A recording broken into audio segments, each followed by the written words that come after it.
Genshin Impact can be very overwhelming for anyone that just started playing. There are a lot of things that you are introduced to very early on that aren't explained in the best way possible. Artifacts are one of many, and probably the most important part of character building. The artifact system isn't explained all too well to a new player and later on causes a lot of confusion. So that is why I'm going to explain the entire artifact system to you today. From the most basic parts all the way to the newest additions added. If this video helped you understand the artifact system and how it works, leaving a like would mean a lot. Also, consider subscribing to the channel for more videos in the future. I also stream on Twitch and I will leave a link to it down below. So if you ever decide to visit, I would really appreciate it. TikTok is also going to be down in the description. That is where all the short style content will go, aside from YouTube Shorts. Now that we got all of that out of the way, we can start the guide that you came here for. We're going to split this video in a couple of parts. First, I will explain what artifacts are and when and how you can obtain them. Then we're going to go over artifact sets and their effects. After that, we're going to be talking about main and substats. After that, we're going to be talking about leveling. And in the end, we're going to be talking about Sanctifying Elixir, the Dust of Enlightenment, and Strongboxing. Now let's start with what artifacts are. Artifacts are the single most important part to building your characters. They're the core and reason for most of your character's damage. You are introduced to them very early on. You get them from opening chests around the map, doing artifact domains, endgame content, and other places. I would not suggest focusing on artifacts until you reach at least adventure rank 45. Reason being that before AR 45, you will mostly be getting blue and purple rarity artifacts. While they may prove useful very early on, the value of leveling them to maximum is kinda low. Because when you reach AR 45, you will be able to farm orange rarity artifacts. They're able to go all the way to level 20.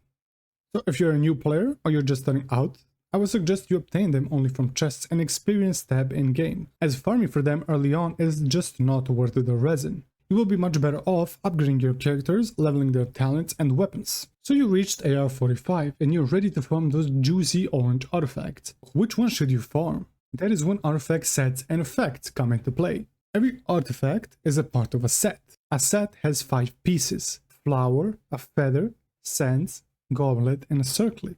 Every artifact set has a 2-piece and a 4-piece effect, meaning if you have 2 or 4 pieces of the same artifact set equipped on a character, you will obtain the artifact's effect. Every artifact set has a unique effect. For example, Golden Troop has a 2-piece effect that increases elemental skill damage, while a 4-piece increases it even more depending if you're on or off field. Maréchaussée has a 2-piece effect that increases normal and charged attack damage, while its 4-piece increases crit rate if you lose or gain HP.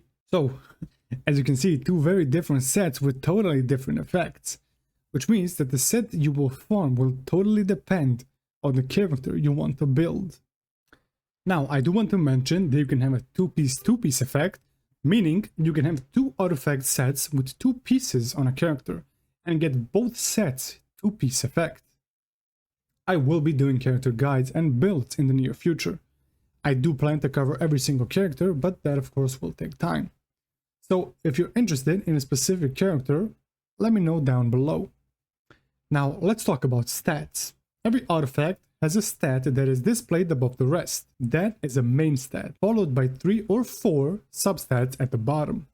There are a lot of main stats that you can obtain, some being more rare than others. But something you should know is that a flower and a feather will always have the same main stat. The flower is always going to have an HP main stat, and the feather is always going to have an attack main stat. They cannot change.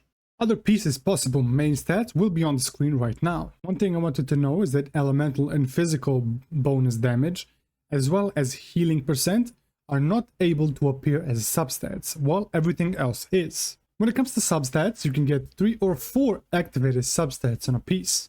You may notice that you always get additional 4 substats, but one may not be active, requiring you to level the artifact to level 4 to obtain the substat.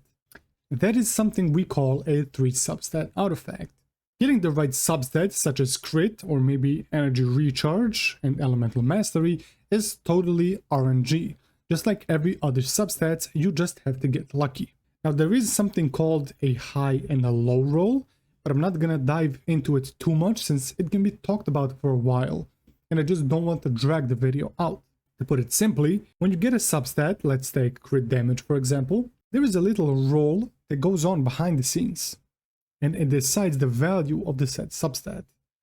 Sometimes it will appear as 5.4% crit damage, which is considered a low roll, and sometimes it will be 7.8% crit damage, which is considered a high roll. You get the picture. That also goes with leveling, low and high rolls when you level artifacts, and there is really nothing you can do about it. Now there is a way to choose your main stat and 2 additional substats, as well as to re-roll them, but we will go over that a bit later. Now let's talk about the leveling artifacts while we're at it. Leveling your artifacts is in general pretty simple. You can level them with other artifacts such as blue and purple ones. You can also level them with Sanctifying Essence and Unction. But you can also level them with other leveled artifacts. For example, you upgraded an artifact to level 20, but you don't really like how it rolled. You can use that artifact to level a different one. But keep in mind that it will not level them to level 20 instantly. So you will still need to spend a few more artifacts or essence to max it out. Leveling your artifact will increase the main stat every single time it levels up, all the way to level 20, while substats will be leveled every 4 levels. So now that we got all of that out the way, I hope you understand how artifacts work. Now we can actually talk about how you can choose your main and substat. After you obtain 25 5-star artifacts, in Adventurer's Handbook, you will be rewarded an artifact transmuter that is used to create an artifact. To create an artifact, you will need Sanctifying Elixir, and the price will depend on the artifact you want to make. Flower and Feather are both 1 elixir to make. Sands will cost 2, Circlet will cost 3, and Goblet will cost 4 Sanctifying Elixir to make. You can obtain the elixir by doing in-game events, endgame content, unlocking the locked tribal areas in Natlan, leveling the Tablet of Tona, getting it from the Battle Pass, and a few other places. You can also get 1 elixir per patch by disassembling your leveled 5-star artifacts. When you obtain enough elixir for a piece that you want to make, you can choose a set that you want it to be from, select the main stat you want, and additional 2 substats of your choice. The other 2 are going to be randomly decided. And there you have it, your desired artifact. All there is left to do is to level it and put it on your character. But what if it didn't roll well? There is one more thing you can do to improve it. That is using the Dust of Enlightment. The Dust of Enlightment is an item used to re-roll your substats. You can get it from the endgame mode, Stygian Onslaught, the Battle Pass, endgame events, and the new Nodcride Hidden Troves. You can use the Dust of Enlightenment on level 20 artifacts by going to reshape them. Then you can choose 2 substats you would like to level, and 2 substat rolls will be rolled to them. Now, what can happen is sometimes one roll is gonna get rolled twice, or maybe they both get 1 roll. It is RNG. At the end, you will be given a choice. You can pick the newly reshaped artifact or stick with the old one. But keep in mind, choosing to keep the old one will not give you your Dust of Enlightenment back. Flower and Feather requires 1 dust to reshape, while Sands, Goblet, and the Circlet require 2 dusts. Now bear with me a little bit because I'm going to explain how advanced reshaping works. It is not as complicated as it sounds, I promise. Just listen to what I'm saying. Every time you use the Dust of Enlightenment, you will get 1 point. After obtaining 6 points, the next artifact you reshape is going to trigger the Advanced Reshape, allowing you to have 3 rolls in those selected substats. When you trigger 2 advanced reshapes, the next advanced reshape will be turned into a decreed reshape, allowing you to have 4 rolls in those selected substats. Which means that upon using 6th and 12th Dust of Enlightenment, you will get the advanced reshape, giving you 3 additional rolls. And on the 18th Dust of Enlightenment, you will gain the decreed reshape, giving you 4 rolls in the selected substats. That was confusing even for me when it first came out, but it's not as confusing as it sounds. I hope I explained it well enough for you to at least understand how it works. We're almost done with the guide, and there are just a few more things that I would like to talk about. One of them being the artifact Strongbox. The artifact Strongbox is a great way to trade your bad artifacts for new ones. You unlock the artifact Strongbox after reaching Adventuring 45, and you can access it by going to the crafting table. You can select a set from which you would want to get the artifacts, then use the bad 5-star artifacts to get new ones. For every 3 artifacts, you get 1 new one. The maximum amount you can spend is 35 artifacts, giving you 13 new ones. You can repeat this process as long as you have artifacts to spare. In every version 0, the new artifact sets are being added to the Strongbox. So you may not see the new Nodcry artifacts, and the Natlan ones have just been added in 6.0, or well, Luna 1, however you want to call it.